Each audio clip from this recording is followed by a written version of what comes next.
Hey everyone, Mr. Shouter here with the last U-Substitution video, this one just dedicated to practicing the technique. So I prepared a few examples, let's try them.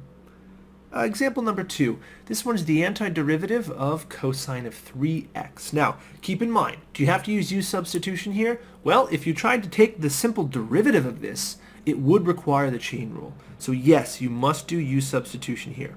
So we're going to let U equal our innermost layer, 3x, and du is going to be the derivative of 3x is 3dx, so the dx is 1/3 du. Okay, so we're going to plug that back into our integral.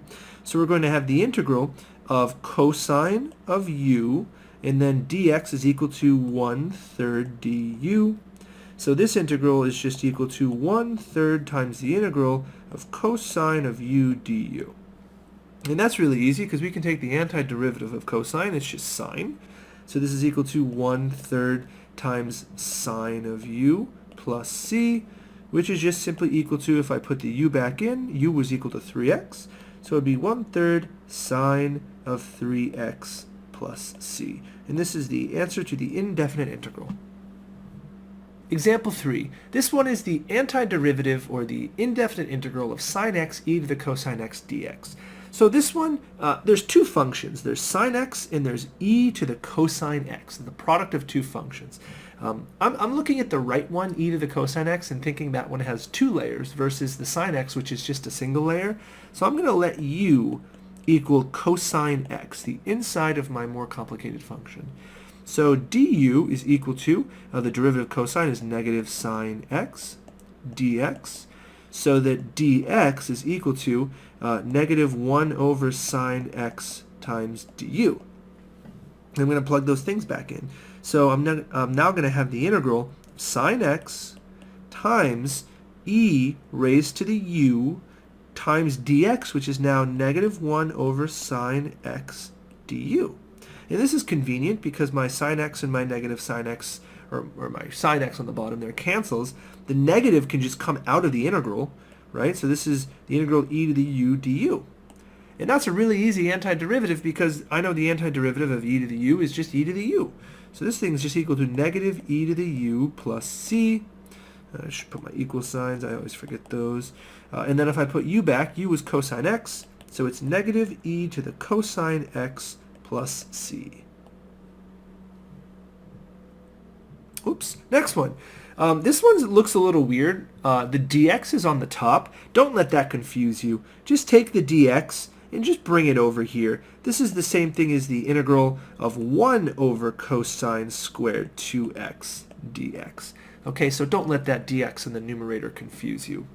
Cosine squared 2x is definitely a chain rule function if I tried to take the derivative. So I'm going to let u equal 2x. But before I do that, why are we trying to do this with a quotient? Why not just bring the denominator, the cosine, up to the top and just call it a secant? So can't I just call this function the integral of secant squared 2x dx? I think that's just a little bit easier to work with. So now I'm going to let u be 2x, so du is 2 dx, so dx is 1/2 du.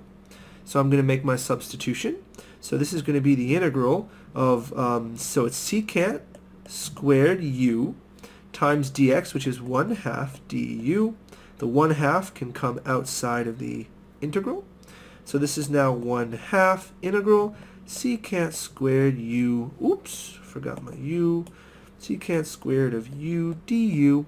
So I'm thinking to myself now, the antiderivative of secant squared. Well, I know that the derivative of tangent is equal to secant squared. So I know that the antiderivative of secant squared is just tangent. And last but not least, put the 2x back in for u, and I've got my antiderivative. Okay? All right. Example 5. Evaluate the antiderivative of cosine cubed x dx. Now we can automatically assume that this is multi-layer, right? This is cosine cubed. But I want to show you something. I want to show you how U-substitution could sometimes fail. So let's say I tried to let u be cosine, okay? The innermost part, because remember, this thing is just cosine x cubed. That's really what this is. So if I let u be cosine, and du is negative sine x dx. So dx is equal to, if I divide by a negative, well, sine x, that would be like this times du.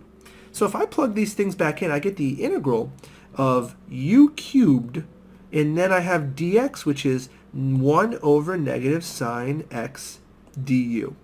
And I want you to understand that this is a failure, because I can't take the antiderivative of this. In fact, it has a u and it has an x inside. What happened is nothing canceled, right? When I make my u substitution and I get my dx expression, I'm hoping that it cancels with something else to make the problem more simplistic. In reality, I just made the problem more complicated. So this was a failure. That doesn't mean the problem is impossible to use u substitution. That just means you might need a different u, okay? So you got to get creative. What if we called this particular expression the integral of cosine x times cosine squared x dx? All right, I'm thinking about my Pythagorean identity. I know that cosine squared is 1 minus sine. So if I pull out one of the cosines by factoring, I can maybe get somewhere. So this is the integral of cosine x times 1 minus sine squared x dx. And I'm going to try this time to let u be sine x. So now du is equal to the derivative of sine is cosine x dx. So dx is equal to 1 over cosine x d. Whoops, I got that. Du. That's good. All right, now I'm going to make my substitutions and see if this actually worked. So my u is sine x. So that means I'm going to go to the expression. I'm going to write cosine x times 1 minus u squared, and then I'm going to do dx, which is 1 over cosine x du. And I see that my cosines cancel. And I'm going to be left with the problem of the integral of 1 minus u squared du. And I'll put parentheses just for the sake of telling things apart. And now this is a very easy antiderivative. I know the antiderivative of 1 would be u, and then this one would be minus u cubed over 3 plus c. So the final answer, I have to go put my sine x's back in. So it would be sine x minus sine cubed x over 3 plus c. And this is the proper antiderivative. So don't panic if your u substitution failed. Probably just try a different u. Example 6. This time we're going to try a definite integral, meaning it has bounds, but we're still going to need u substitution in order to solve for it. So I'm going to use let u to be tan x. And I've already done the problem out, so I knew that was the proper u, even though it goes against the more complicated piece. But if you let u be secant x, it will fail. So u is tan x, that's the correct u. And then if I just do du, I know that's going to be equal to secant squared dx.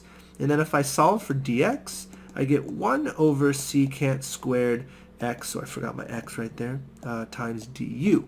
So I'm going to go ahead and put these back. So now I have the integral from tan x was u, so u times secant squared x, and dx is now 1 over secant squared x du. And this is convenient because my secant squares cancel. However, you have to be really careful with your bounds. Recall, the bounds 0 and pi over 3, those were for the variable x. But you actually need u bounds now because u is the variable that's inside the integral. So you have to convert your bounds, okay? And we'll use a nice purple to show you how to do that. So I'm going to use this expression right here, that u is equal to tan x. So if I need to figure out what my top u bound would be, my top u bound would be u of pi over 3, which is equal to tan of pi over 3, which is equal to root 3. Okay, so that's my new top bound. And my bottom bound, my u bound for 0, would be tangent of 0, because I'm just using this expression right here. Tangent of 0. And tangent of 0 is 0. Okay? So now I have my, my lower bound and my upper bound, and I'm just going to simplify the problem. So I know the antiderivative of u is very easy. The antiderivative of u, I'll just use red again, is equal to, and I'm going to use brackets here because I'm going to be shifting my bounds. This is u squared over 2. And I'm not going to do a plus c here because I have a definite integral. So I don't use the plus c because I'm going to get a number, a numeric answer. So I plug these guys in, and I'm going to get my answer. So the top bound goes in, root 3, and I get 3 squared, or root 3 squared rather, is just 3 over 2, minus 0, which is the bottom bound plugged in, and I get an answer of 3/2. Okay?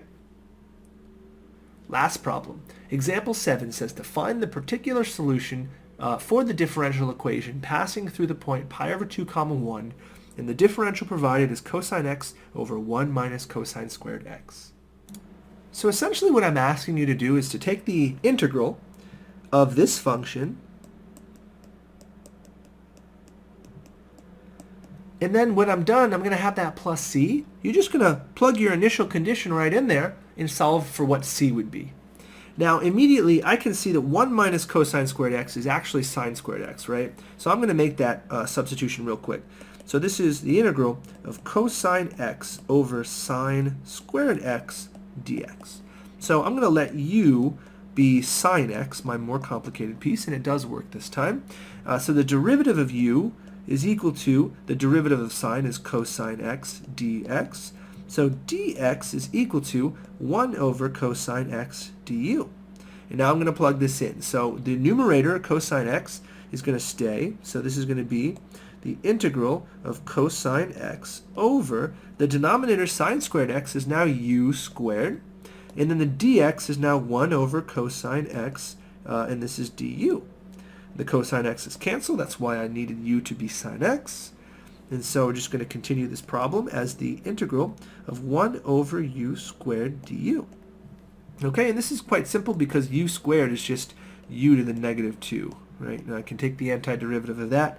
I just have to add 1 to the power, so that becomes the negative first power, and then I divide by that same power, negative 1, plus c. So all in all, this is equal to negative 1 over u plus c. And I'm going to scroll back up to go find out my u. The u I used was sine x. So this is equal to negative 1 over sine x plus c. So this is the answer to the indefinite integral. But I actually was provided an initial condition this time. Scrolling back up real quick, and that is pi over 2 comma 1. So I'm just going to apply this at pi over 2 comma 1. So I'm going to set this equal to 1, and this is negative 1 over sine of pi over 2 plus c. And I know sine of pi over 2, that's 1, so this is negative 1 plus c, so c is 2. So the solution to that particular problem was negative 1 over sine x plus 2. This is the solution to that particular problem.